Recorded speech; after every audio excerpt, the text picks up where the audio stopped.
The brief but powerful meeting between Dr. Martin Luther King Jr. and Malcolm X on March 26, 1964, is often overlooked in mainstream historical narratives. Yet this moment represents a potential turning point in American history. Their convergence, King's commitment to nonviolent resistance and Malcolm's call for human rights and self-determination, posed a unified ideological and political threat to the American racial, economic, and imperial structure. This thesis contends that once these two titans of black liberation showed signs of alignment, the U.S. government and allied institutions moved swiftly to neutralize them. Drawing from FBI COINTELPRO files, declassified documents, public speeches, and historical analysis, this thesis presents an undeniable truth. When they met, they had to die, not because of their differences, but because of their unity. Dr. Martin Luther King Jr. and Malcolm X have often been portrayed as polar opposites in the struggle for black liberation. King was seen as the peaceful reformer, advocating integration and nonviolence, while Malcolm was painted as the militant separatist who preached self-defense and racial pride. These narratives, while containing elements of truth, oversimplify the complex evolution of both men. By 1964, each had begun to move toward the other philosophically.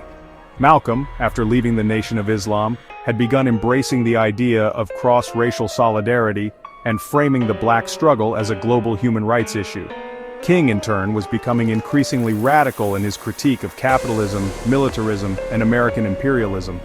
Their meeting outside the Senate chamber during the debate over the Civil Rights Act was brief but deeply symbolic. In that moment, America witnessed the possibility of a unified black front, one capable of demanding justice through both moral suasion and political force. This thesis argues that their convergence was intolerable to the American power structure, which had long depended on their perceived rivalry. Their evolving ideologies, mass influence, and potential for collaboration made them threats not just to racism, but to the very foundation of American global and domestic power.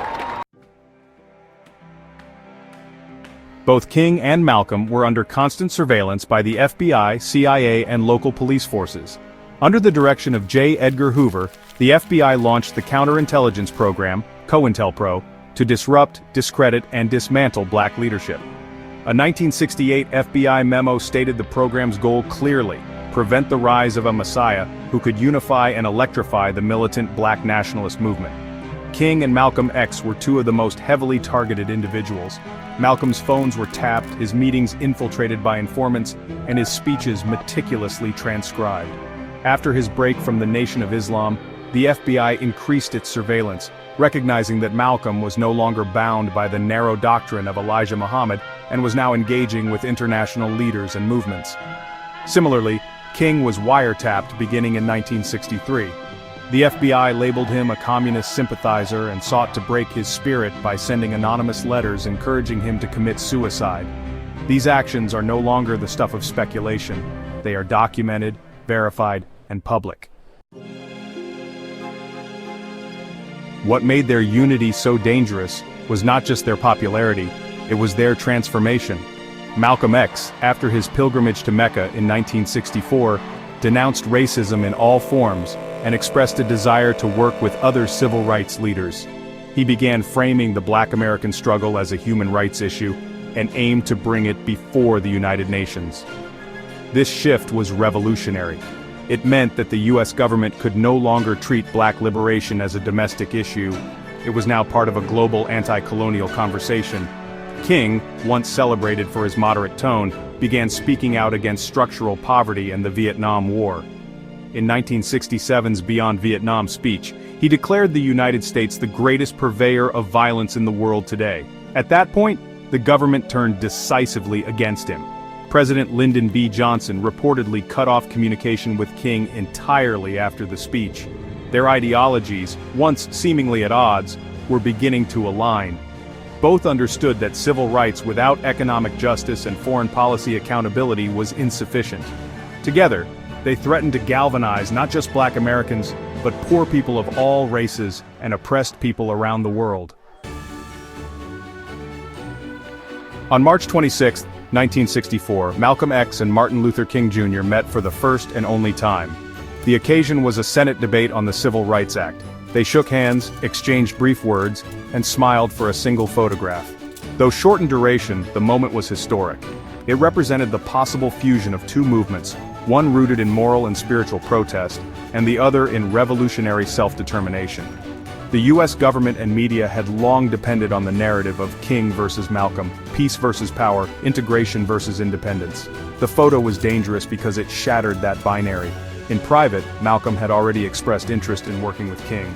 He had reached out to him through intermediaries and invited him to speak at an Organization of Afro-American Unity event. The state recognized the danger. Declassified documents show that surveillance of both men increased following their meeting. A 1964 internal FBI memo labeled the event a strategic concern, fearing the two leaders might begin coordinating efforts. Malcolm X was assassinated on February 21, 1965. While 3 members of the Nation of Islam were convicted, later investigations revealed that the NYPD and FBI had foreknowledge of the plot and allowed it to happen. In 2021, 2 of the convicted men were exonerated after 55 years, clear proof that a miscarriage of justice occurred, facilitated by law enforcement agencies. Dr. King was assassinated on April 4, 1968 in Memphis, Tennessee, while supporting striking sanitation workers. In a 1999 civil trial, a jury found that government agencies, including the Memphis Police Department and federal actors, were liable in his death. Though the case received little mainstream attention, it was a legally binding verdict. These were not acts of random violence or internal disputes, they were calculated removals. Each leader was eliminated at the height of his political power, just as his message was reaching a radical unifying peak. When Malcolm X and Martin Luther King Jr. met, they did not just shake hands, they set off alarms in the halls of American power. Their union, whether symbolic or strategic, threatened to upend the systems of white supremacy, economic exploitation, and global imperialism. They represented the synthesis of revolution and reconciliation, of self-determination and nonviolence, of fire and faith. They had to die not because they were too different, but because they were becoming too alike, too effective. Their unity was dangerous, their deaths were political, and their legacies remain evidence of what America fears most, a unified, intelligent, and unstoppable Black liberation movement. Super sources cited.